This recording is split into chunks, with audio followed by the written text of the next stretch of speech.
So, welcome to the Asian Spirit Love podcast. I'm here with my friend Eric. Hey, what's up? And today we're talking about mental health as adults. So, I'll read you the stat right now. So, it says that the National Alliance of Mental Health reports that 1 in 5 adults in America experience a mental illness in their lifetime. Right now, nearly 10 million Americans are living with serious mental disorder. The most common are anxiety disorders, major depression, and bipolar. How do you feel about that? Yeah, I believe it. I mean, it might be kind of low because I myself in the past have experienced anxiety disorder. Never officially diagnosed, but in hindsight, I did experience a lot of the symptoms. Like when I would go places, I would be, say I walked into a crowded area, I would hear people laughing and I would think they were laughing at me. Likely they weren't, but it's just like, how people are hearing voices, things like that. It's almost to that effect. I mean, maybe not as severe, but yeah, I mean, 1 in 5 sounds reasonable. I'd say that's a lot. Yeah, it is a lot. When we think about it, because a lot of us have at least 5 friends, so that means 1 out of our 5 friends have a mental health disorder. And it's really common, especially during COVID. I feel like that's even more prominent now. It might be even different. And then it depends. It's also varying degrees, right? So it says 1 out of 5. Maybe some people have it mildly, some people have it really severe. It doesn't really specify that maybe one person. Well, I mean, we're talking about the common ones being anxiety disorders, major depression, not just depression, but major depression, and bipolar. These are all very serious health conditions that affect us. And I feel like that's something that we have to take seriously, but a lot of times we don't. I feel like in terms of mental health, like that's the last thing on our list a lot of times in terms of just surviving in today's culture. Well, it's in the old days, they would just tell guys to man up, right? Yeah. Like we were talking about in the last podcast, how, if your son is going through some issues, sorry, the dad will just say, you know what, son, just toughen it up. Like, they don't really acknowledge that their kid would be having mental issues. Because in the old days, there was a stigma attached, right? Like the short bus and calling kids the R word, which we can't say anymore. But everyone was diagnosed as that, which these days it's much more varied, right? At least amongst the general population, because I'm sure the actual experts had all these different categories before. Yeah, I agree. I think it totally is, unfortunately, really shameful, especially as men. I feel like just in general, it's hard for both men and women to do this, but especially as men, I feel like it's extra shameful. I know so many friends where, like, even though they've been in a relationship for like 5 or 6 years, they refuse to see a therapist. They'll do anything besides admitting to an issue in the relationship. So I can't even imagine what it would mean to be on your own, admit to like depression or bipolar anxiety. Like the one thing that I'm actually honest about right now, but was really hard for me when I was younger, was admitting that I have and I was diagnosed with severe PTSD to a clinical level. Oh, wow. And that was something that, I deal with. And a lot of times it took me a long time to admit to that, like a long time, because especially as Asian men, like the last thing we want to admit to is that we have some type of mental health disorder. Because we like to kind of suppress that and be like, oh, you're just being too sensitive, you're like, there's something you should do aside from like, taking medication, things like that. And I just realized it came to a level where I had to do something. I take a certain prescription right now. I can't say what it is. I don't want to say all that, but I do. TMI. And it's good because I feel like even though I don't want to admit to that I take medication, but I have to, the feeling is dramatically different because like I know that like when I wake up in the morning, certain things that you deal with when you have severe PTSD or depression or anxiety is so intense. Like I remember waking up in the morning and feeling like I have a huge weight on my chest. Like I literally feel like just getting up in the morning, I feel like I have 100 pounds on my chest trying to get up from that. So it becomes really severe and it feels like you're dragging, because a lot of times when your mental health has issues, your physical health has issues, right? Like I would always feel like I was dragging something along. I would feel tired. People would always say like, what's wrong with you? Is there something you're going through? And I really wouldn't have an answer, because the reality of depression, not all of it, but some of it is a chemical disorder, right? So like what you don't realize is that you have triggers, right? Like something happens, like you lose your job, a friend or family becomes sick. That's a trigger, right? You're like, okay, I see what's happening within that. But then you have a chemical disorder, which is like, no matter what's happening in your life, like you could have the best day ever, and for some reason you are just engulfed in sadness, and you don't know why. The one thing that I say to people with depression, anxiety is that like you have to fight through that, and that's what people don't understand is that when you're not dealing with depression or anxiety or severe PTSD, like a good day is a good day, but like when you have depression, anxiety, or PTSD, the problem is that because a part of it is a chemical disorder, no matter how good that your day is, you're going to be engulfed and overwhelmed by that sadness. And there's no trigger to pinpoint within that. That's the hard part. So is there a way to, like, are people born like that? Like they can't change it, or over the course of something that happened in their childhood that made them that way? Or how do people reverse it, right? I mean, people, I feel like management is like the key thing, right? So the one thing is that like right now at this point, I feel like we're still learning more about mental health disorders. We're still learning more about depression. We're still learning more about, anxiety and PTSD. I don't want to say there's just this cure all, but what I do want to say is that, these are contributing factors, right? Like, so then you have, a healthy diet, you have exercise, you have a good job, which unfortunately not all of us have, especially during COVID. We got to take what we got to get. But also like the one thing they keep on saying that people have to realize is that a part of it is a chemical disorder in the brain, where, as I said, you won't know what it is unless you go through a really great day and then suddenly you're engulfed by sadness and you're like, I have to work through this. And I feel like management is what you really have to do. You have to learn how to manage through and basically be at war with yourself and fight through that to get better again. Now, medication does help, but again, medication takes trials. So like they'll give you different medication and then it might work, it might not work. That's the reality of medication. It's a journey. And also therapy, I feel like the problem is a lot of times people see a therapist and it's like their end all be all. And if you go through a bad therapist, you just assume all therapists are bad. This is the problem. We generalize a lot. So I always encourage people who are going through mental health issues to see a therapist, test them out, see what it's like. And if they're a great match, awesome. But sometimes it takes not just the first time, but the second time, the third time, the fourth time around to find the right therapist for you, because not every therapist is a great candidate for you and your mental health. Well, speaking of the therapy, like when I was younger, I wanted to see it like psychiatrist, psychologist, but my mom somehow erroneously told me not to because she was saying that it would go in my record, like when I apply for jobs. So I don't know if that's true or not, if it still holds true to this day. But I know maybe partially it was true back in the day. But if I was an employer, I would like to see that my potential candidates are taking care of their mental health. They talk to psychiatrists. If they have any issues, they get remedies, instead of having some nutcase come in here and cause trouble or potentially do more, right? So that's actually, if I was an employer, that'd be a good thing, right? Well, I don't know back then, but I know now the only way you can make it public is because if you are someone who is intending to harm yourself or harm someone else. Again, like someone who, like if you were someone who intends to like rob a bank or kill someone, you'd have to publicly report that. But like, to be honest, a majority of information is supposed to be confidential. So there's no way it could go public because it's supposed to be confidential unless it's planning on hurting yourself or someone else.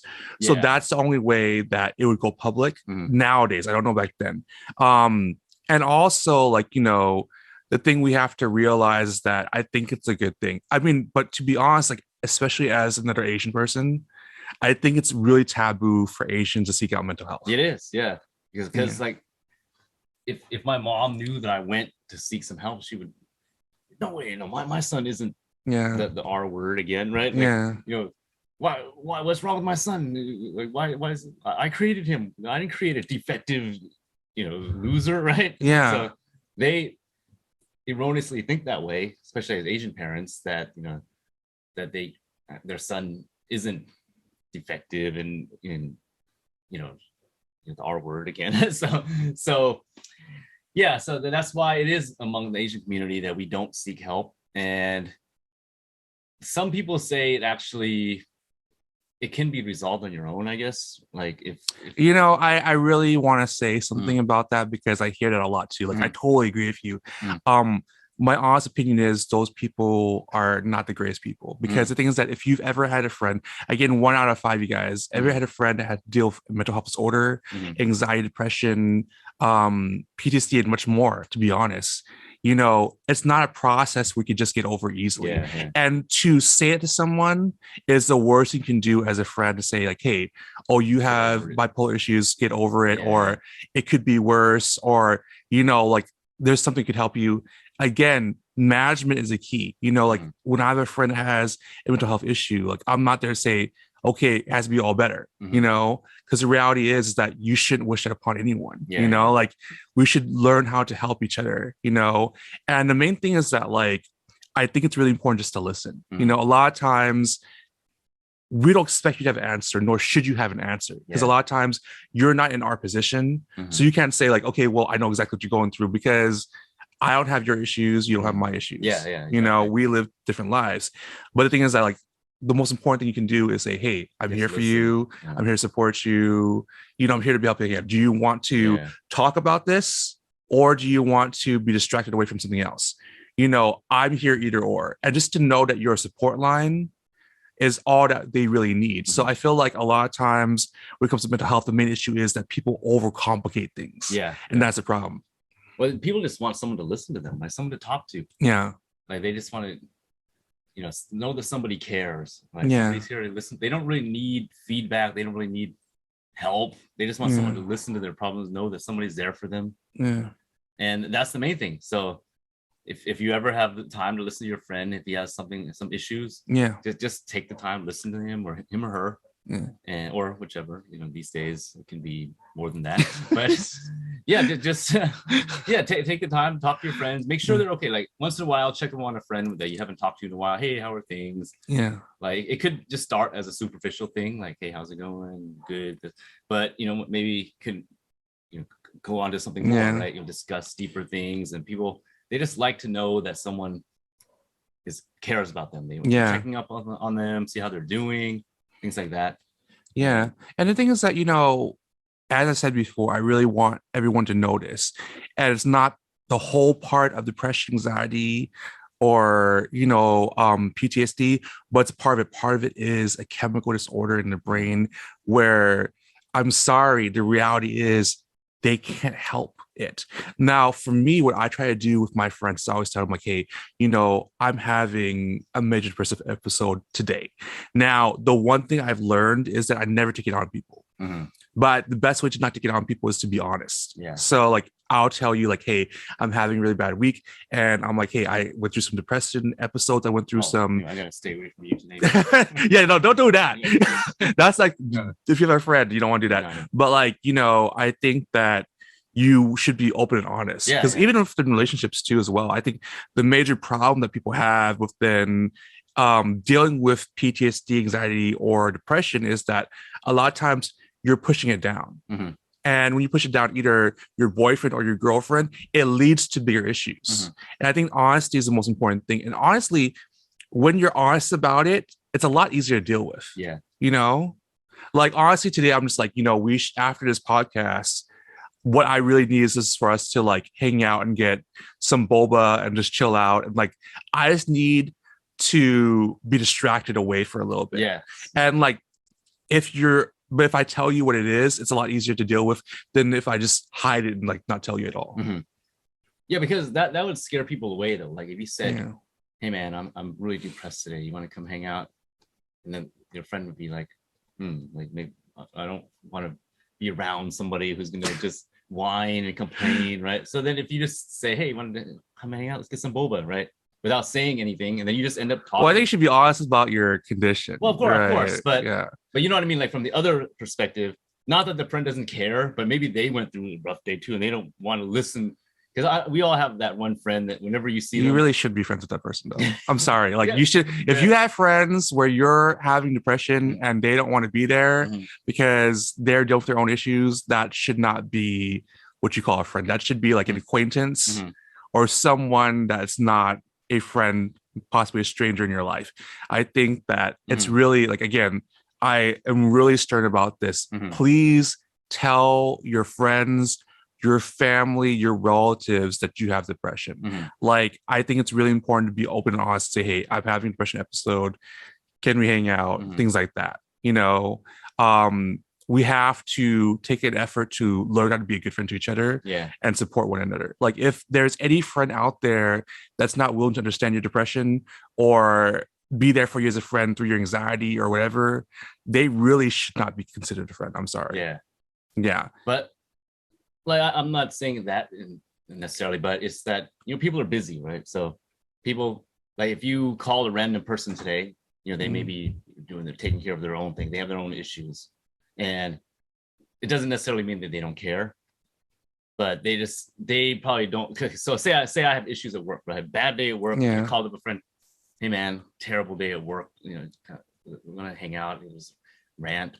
And maybe they're like, oh, maybe not. But if you say, hey, let's go grab a drink and have some fun tonight, then they'll go, right? Because it's under different circumstances where, even though you do plan to tell them about your work, you don't say it up front, because if you say that, they're like, man, I don't know, I don't want to be held down. I don't know. I'm sorry. So, I really like, I can't. I really want to say, okay, we all have issues. Sometimes, unfortunately, we have issues at the same time. This is life. Yeah, you know, I'm really not cool with people that don't want to be different people on a bad day. Now, if you're like, hey, I'm overwhelmed by this, can we hang out tomorrow? That's totally fine. Yeah. Like, I'm totally cool with that. But if you're like, man, you're dealing with your depression, I'm having a bad day right now too, so I don't want to fucking see you. Like, that's, I'm like, you know what? You're being a bitch right now, and you should not be friends with that person. Like, again, like, I think that's really important because, again, 1 out of 5 friends. Also, the reality of this is that, like, if there's someone with depression and you're around someone who puts you down for it, that can lead to suicide. Mental health is an important issue in today's culture. We have to learn how to support each other. And even if you can't do it that day, be like, hey, I can't do it today, but tomorrow I'll come by, or the next day I'll come by, work it out somehow. But I think that true friends need to learn how to be there for each other. A true friend has to put effort towards each other. Like, a real effort. Well, like, for me personally, I'm the type who listens to everyone else's problems. So when people have problems dating, work, whatever, I listen to them, right? But I don't tell them my issues, because I feel maybe I'm being too selfless. Like, I feel like, yeah, I'll be a good friend, I'll listen to your problems, but I don't tell them mine, right? So what I end up is internalizing all of my issues and pain inside, plus absorbing all of theirs. So I end up like being really stressed, and I have no outlet.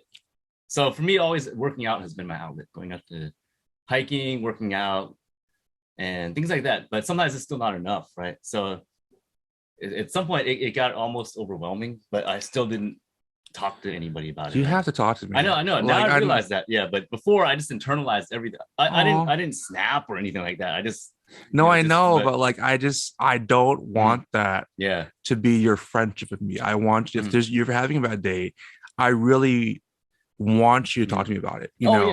Like, I don't want to. And again, like, we all have different categories of friends. Like, so here's the thing, like, I think within your tribe and your friendships, like, it's okay to categorize your friends. Not everyone, especially as Asian people, all the time you want to look like we have like 50 best friends. Like, we want to look like all our relatives and our friends are like the Philippines or Thailand. Like, we want to look like we're like the most popular person on earth. That's so fake. I'm sorry. Like, that's so fake when you have like 20 or 30 best friends. The reality is, like, even in a relationship, right? Like, you can only devote so much effort, so much time towards certain people. So if like, you're that person, which most people are, right? Because we're not lottery winners, all of us. We don't have to, like, we all have to work. We all have bills to pay. So when I make a true friend or a best friend, like, that friend is someone I'm going to put effort in. Like, if your car breaks down, I'm going to drive over to you and help you with your car. If you're sick, I'm going to drive to your house, take you to the hospital. These are what true friends are. And it's okay if you have an acquaintance, but no, like, that's not your best friend. If they don't want to be there for your birthday, if they don't want to be there for your anniversary, if they don't want to be there to help you out, that's not a true friend. That's an acquaintance, and that's okay. to have acquaintances, but just know they are not your friend, they're your acquaintance. Well, you also have friends in different aspects of your life, right? Like you have your gym buddies, you have your basketball friends, or whatever hobby you do, you have friends just for that, but they don't cross over, right? They don't go, like, if you needed help with your car, you're not going to call your basketball friend, right? Maybe you could, like eventually it can transition into something more. Yeah. But you start with that. Just, these are my friends from the gym, and that's it. Yeah. Well, to be honest, even then, I'd be like, those are my acquaintance gym buddies.